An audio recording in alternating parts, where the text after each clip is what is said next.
Les Parisiens, le monde, il n'est pas assez grand comme ça. Il n'y a pas suffisamment de clubs dans le monde, il n'y a pas suffisamment de joueurs dans le monde pour que vous vous intéressez que aux joueurs du Barça. Moi, je comprends pas. En fait, quoi, vous aimez bien le Barça, vous êtes fan du Barça. Le PSG, bientôt, ça va devenir la deuxième équipe du Barça. Ça va devenir l'équipe B du Barça, les frères. C'est incroyable. Moi, je comprends pas, les frères. Alors, ok, on sait bien, le mercato, ça marche comme ça. Tu t'intéresses aux autres joueurs, mais que le Barça à chaque fois. Que les joueurs du Barça, dès que tu as un joueur qui est bon du côté du Barça, dès que tu as un joueur qui est dans une situation contractuelle, qui est compliquée, etc., le PSG surgisse. C'était le cas avec Neymar. C'était le cas avec Messi. Maintenant, encore une fois, c'est la même chose avec Yamal.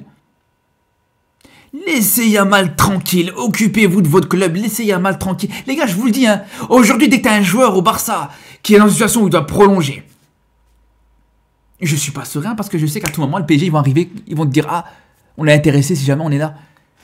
Et il y a encore des gens qui me demandent pourquoi j'aime pas le PSG, pourquoi j'ai du mal à porter le PSG dans mon cœur. Mais ça vous étonne encore? Mais ça vous étonne encore? Mais c'est normal, les gars. C'est un club de charognards. Le PSG, aujourd'hui, c'est un club de charognards. Les Parisiens, c'est des vautours qui tournent autour du Barça et qui se servent à chaque fois des malheurs du Barça pour à chaque fois surgir au bon moment. C'est à chaque fois la même chose, les gars. C'est toujours la même chose, les frères. Alors, ok, encore une fois, comme je vous dis, il n'y a pas de problème. On sait très bien comment ça se passe. On sait très bien que dans un mercato, voilà, les joueurs, ou plutôt les clubs, s'intéressent à tous les joueurs du monde. Mais déjà, moi, ce que je comprends pas, les gars, ce que je comprends pas, c'est que rien qu'à Paris, dans la région parisienne, il y a suffisamment de talents intéressants. Des Yamal à Paris, si tu vas chercher, tu vas en trouver. Mais non, ils doivent chercher, ils doivent à chaque fois tourner autour du Barça pour trouver ce genre de joueurs, pour aller recruter. Moi, je comprends pas, les gars. Et pourtant, quand on entend les supporters parisiens, c'est les premiers à dire, ouais, mais non, mais Yamal, ah non, mais c'est pas si exceptionnel que ça. Désiré Doué, il a rien à envier à Yamal. Il y en a qui disent, ouais, on a le meilleur joueur du monde, Dembélé est meilleur que Yamal, on a le meilleur joueur du monde, mais vous êtes les premiers à vous intéresser à Yamal. Je comprends pas. Si Désiré Doué est largement meilleur, si Dembélé est le meilleur joueur du monde, pourquoi vous intéressez à Yamal? Moi, je comprends pas, les gars, vraiment. C'est comme si, je sais pas moi, les gars, c'est comme si demain,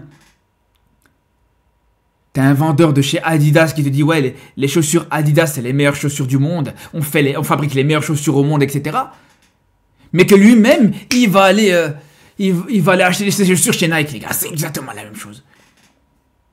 Parce que là, on sait très bien, les frères, si le PSG recrute Yamal, c'est pas pour le faire venir sur le banc, pour qu'il sera la doublure de tel et tel joueur, non. Si Yamal arrive au PSG, il sera titulaire indiscutable, comme vous savez, les gars. Parce que là, si t'arrives à le ramener, si le PSG arrive à ramener Yamal, c'est sûr et certain que ce sera un prix, mais exorbitant. Ça sera un prix énorme. Ça sera sûrement un record dans l'histoire du football, même dans un cas où c'est pas... même dans un cas où Yamal ne prolonge pas, les gars. Même avant sa prolongation. Mais bon, je vous dis ça, mais encore une fois, si on n'est pas serein, si on arrive à ne pas être serein, c'est parce qu'on sait qu'on a une direction d'incompétence. Ça, c'est la vérité, les frères. Ça, on peut pas nous l'enlever. Ça, on le sait très bien, les gars. Ça fait une semaine, ils te disent, ouais, Yamal, on va le prolonger. Ça fait une semaine qu'ils te disent, ouais, le contrat de Yamal, il est prêt, il est sur la table, il n'y a plus qu'à attendre la signature.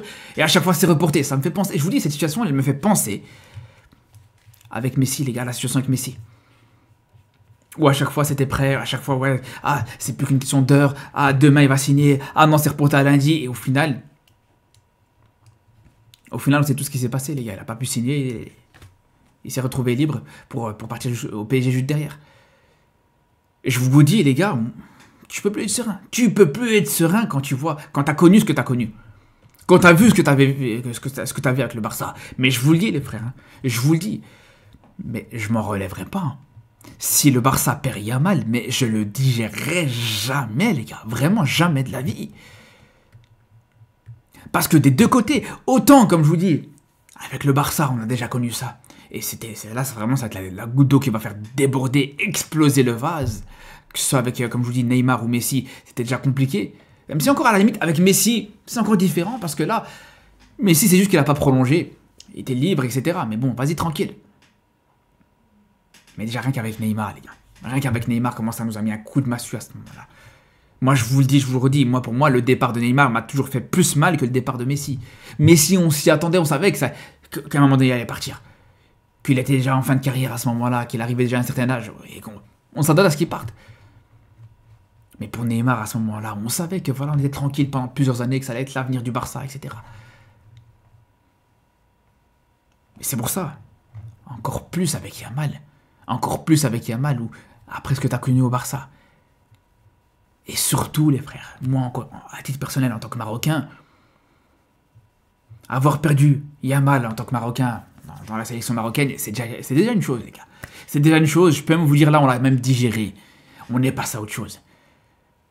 Mais si je viens, et si on vient perdre Yamal aussi en tant que supporter du Barça, je vous dis, je m'en relèverai pas. Clairement, là, vraiment, ça va être au-dessus de tout ce que je peux imaginer, les gars. Je pense que ça va être la douleur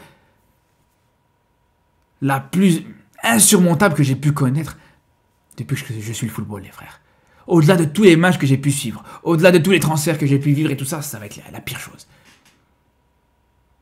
Parce que là, clairement, ça va plomber le club sur les prochaines années. Même si tu sais très bien que là, parce qu'il y en a qui disent, ouais, il y a le débat là qui arrive.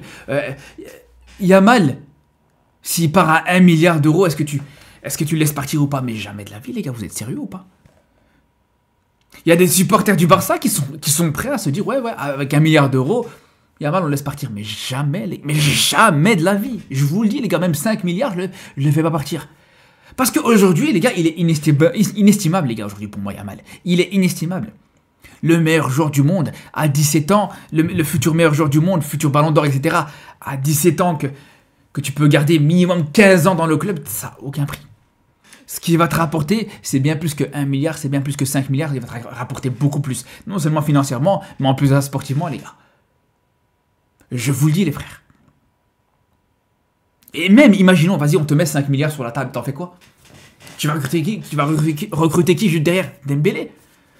Tu vas recruter qui juste derrière? Parce que, on parle de Neymar, mais juste derrière, Neymar, il est parti avec une très belle somme. Alors, ça varie, la somme, elle est pas suffisamment claire. Mais t'as eu une belle somme sur le départ de Neymar, t'en as fait quoi? Il a recruté Coutinho, Griezmann, Dembélé, que des flops. Et c'est ça le problème, c'est que là, aujourd'hui, si tu avais une direction compétente, à la limite, même si c'était le cas, mais je veux dire, la question, elle aurait pu être posée si tu avais une direction compétente,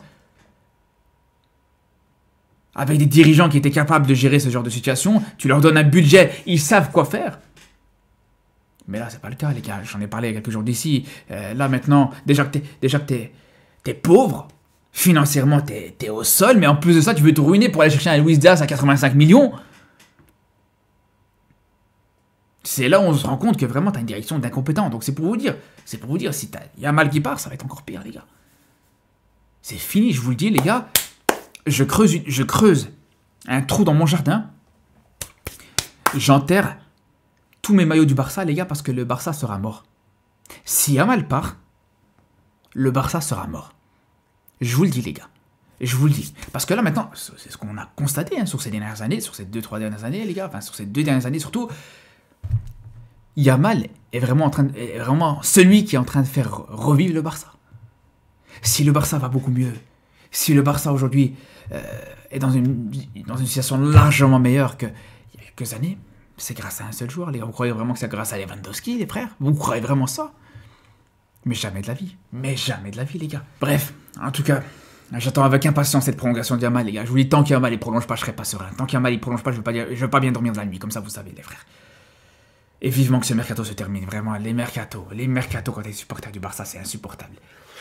Sur ce, les frères, on se dit à très vite pour une nouvelle vidéo sur le football européen, sur le football comme d'habitude. Et surtout d'ici là, prenez soin de vous.